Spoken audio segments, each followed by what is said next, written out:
¿Vieron este proceso? Lo que para muchos es una idea inusual, para nosotros es un modelo de alto rendimiento. Sin embargo, antes de este éxito, ella buscó respaldo en lugares donde no estaban dispuestos a escuchar. Desde pequeña me han gustado las guerras. Para ellos, su proyecto simplemente no encajaba. Por eso, en Cooperativa Mamoncito, te ofrecemos soluciones diseñadas para cada meta. Desde cuentas de ahorros, préstamos a su medida, depósitos a plazo fijo para hacer crecer su capital y contamos con certificados de aportaciones. En cada momento más cerca de ti. Monción, Valverde, Puerto Plata, Santo Domingo y Santiago.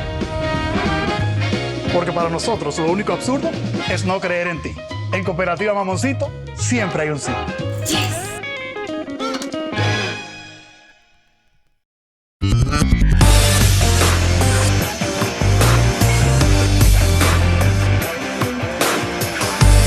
República Dominicana, saludos. Hoy es martes y hoy amanecemos con una información interesante, pero más que una información es una sacudida institucional y me refiero por supuesto a la sentencia del tercer tribunal colegiado del Distrito Nacional en el caso Coral y Coral 5, que definitivamente esto marca un hito en la historia judicial de la República Dominicana y creo que eso amerita un análisis, porque ver caer un tinglado de 171 años de prisión distribuidos entre la élite militar, policial, religiosa, financiera, es el reflejo de un cambio de época. Si no es todo lo que hubiésemos querido, por lo menos te refleja que las cosas no son exactamente así, como la hemos vivido durante décadas, muchísimas décadas que nos hacen remontarnos a nosotros, a la mismísima tiranía de Rafael Leónidas Trujillo, donde todo el mundo hacía lo que le da la gana. Históricamente, así se han comportado los estamentos militares, las figuras religiosas de alto perfil que gozaban de una serie o una suerte de inmunidad no escrita en el país, protegidos por el peso de los salones y por supuesto por el respeto del púlpito. En algunos casos diríamos que abusar de ese respeto. Entonces la justicia penal ordinaria civil, yo creo que de alguna manera ha demostrado que nada está por encima de la ley y que al procesar y condenar a generales, coroneles, a una pastora, de alguna manera se rompe, aunque sea por un cantito del hilo, ese mito de que ciertos sectores son intocables, devolviéndole al ciudadano, por supuesto, alguna noción de que el uniforme o de que la Biblia no son un escudo contra la corrupción, que es lo que acabamos de ver con esa sentencia del día de ayer, porque ese caso no se trató de un funcionario cualquiera, no estamos hablando de un funcionario aislado que desvió quizás unos fondos, no, aquí se juzgó toda una red corporativa del crimen estatal y un entramado que utilizaba desde nóminas de militares, nóminas fantasmas por supuesto, cuyos sueldos eran retenidos en gran parte por los cabecillas de esta red, hasta las complicidades de gerencias bancarias, señores, para lavar el dinero y adquirir bienes suntuosos. O sea, no es poca cosa de la que estamos hablando.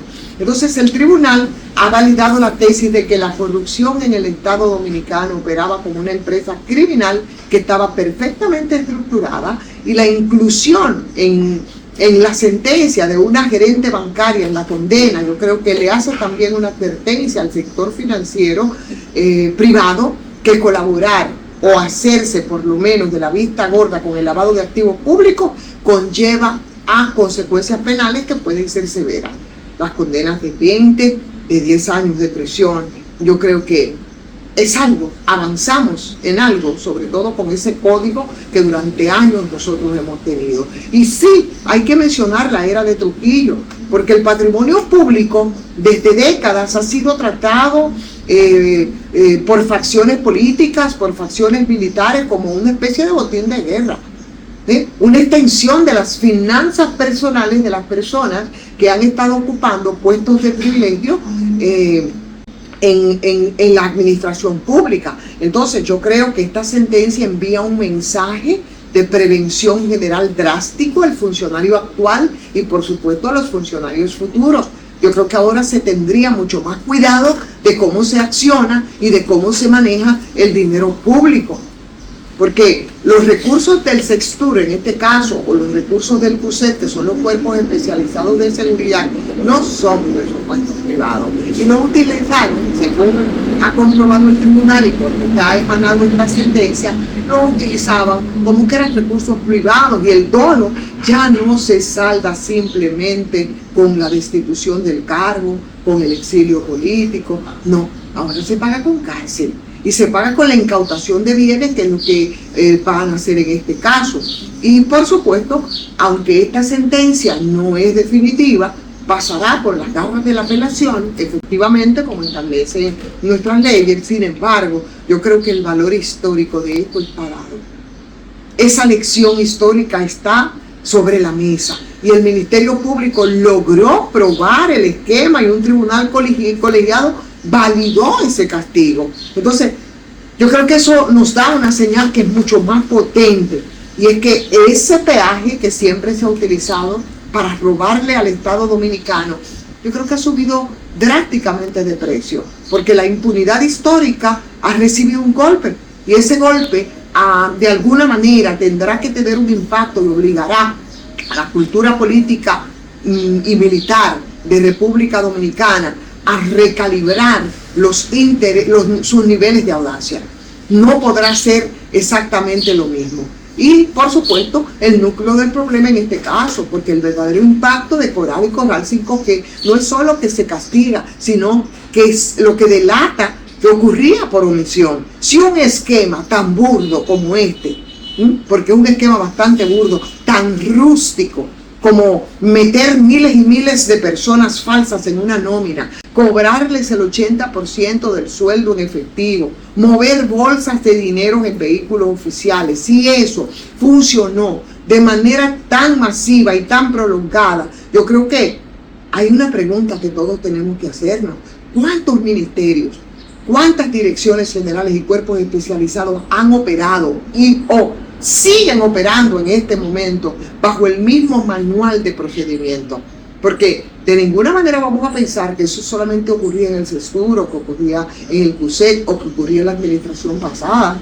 Es un escenario que yo creo que nos deja algunas reflexiones, y que es una póliza de impunidad que tiene que ser repartida, porque para que una estructura ordene fondos de una manera, de esa forma como se había hecho durante tantos años, yo creo que no basta con la audacia de los generales o con la audacia de la pastora. Yo creo que se necesita una falla sistémica, y eso es lo que está ocurriendo, o la complicidad silenciosa de los órganos de control, que no estaban cumpliendo con su papel. Entonces, la Contraloría General de la República, la Cámara de Cuentas, los auditores internos fallaron sistemáticamente, y a pesar de la sentencia, yo creo que es algo que nosotros tenemos que referir en este caso, porque aquí, en esta media isla que nosotros habitamos, el control institucional ha sido históricamente un tigre de papel, un aliado del poder de turno. Eso es lo que siempre ha ocurrido, por eso nos vimos nosotros frente a casos como estos. Y esta sentencia yo creo que de alguna manera desnuda la impunidad, pero también desnuda cómo compraban el rango, cómo se producía una inacción deliberada de quienes tenían que vigilar, dónde estaban los fiscalizadores, y esa concepción del puesto del Estado como una oportunidad de negocio, porque así lo ven muchos, yo creo que responde a una cultura que es patrimonialista, profundamente arraigada en este país. Entonces, ese poder político y ese poder militar que ha visto esto como si fuese una inversión, yo creo que ahora se invierten las lealtades en campañas, en ascenso, y luego se recupera ese capital con creces desde el despacho público. Era lo que se hacía, se pactaba y después se pagaba. Lo único que se pagaba con dinero que no era suyo, sino que era el dinero de todos nosotros. Entonces, lo que este fallo rompe es ese contrato de impunidad, ese contrato de transición. Tradicionalmente, el funcionario corrupto sabía que podría arriesgarse a un escándalo mediático o a ser removido quizás de su puesto por decreto. pero su patrimonio, su libertad, quedaban intactos cuando se cambiaba de gobierno. Y de eso nosotros tenemos muchos ejemplos. Que hoy se hable de decomiso de bienes millonarios y uniformes tras las rejas, yo creo que altera por completo el costo-beneficio del dolo público. Por eso yo creo que es una sentencia histórica lo que ha ocurrido. Si hacemos esa mirada de lo que durante décadas ha ocurrido aquí, cuando estallaba un escándalo menor, la narrativa oficial era que se trataba de un caso aislado o se trataba de una manzana podrida, pero que no todo el sistema estaba podrido. Esta sentencia confirma que no estamos frente a individuos con falta de ética, que estamos frente a instituciones que fueron diseñadas y fueron reconfiguradas para delinquir. El CESTUR, la CUSEP, que son órganos clave para la seguridad turística y presidencial, señores, terminaron convertidos en el andamiaje financiero de un grupo criminal corporativo. Entonces, la gran paradoja que queda detrás de esta sentencia es que al tiempo que se celebra el avance de la justicia, se confirma el tamaño del desastre. Y la póliza de impunidad que muchos acuñaron y guardaron tranquilamente, yo creo que ha comenzado a vencerse en algunos casos, pero el desmantelamiento real del Estado negocio apenas empieza cuando el castigo deja de ser la excepción y entonces se convierte en la norma. Ahí nosotros vamos a sentir que ciertamente hemos avanzado, pero ya de alguna manera vamos por el camino correcto, porque esto era improbable pensarse siquiera. Entonces, yo cierro de verdad mi comentario, mi reflexión del día de hoy, y ustedes me dirán, ay, pero tú estás conforme. Bueno, yo creo que es diferente, yo creo que es algo. Yo creo que es algo porque, vuelvo y repito, esto era improbable. Pero ¿hasta qué punto nosotros podemos creer que el sistema político dominicano actual esté dispuesto a auditar el pasado reciente de otras instituciones con la misma rigurosidad? O yo no sé si al final se va a detener el escrutinio en la frontera de los cuerpos castrenses. Yo creo que debe extenderse. Y entonces así nosotros vamos a sentir que ciertamente avanzamos con esta odiosa cultura de la corrupción y de la impunidad.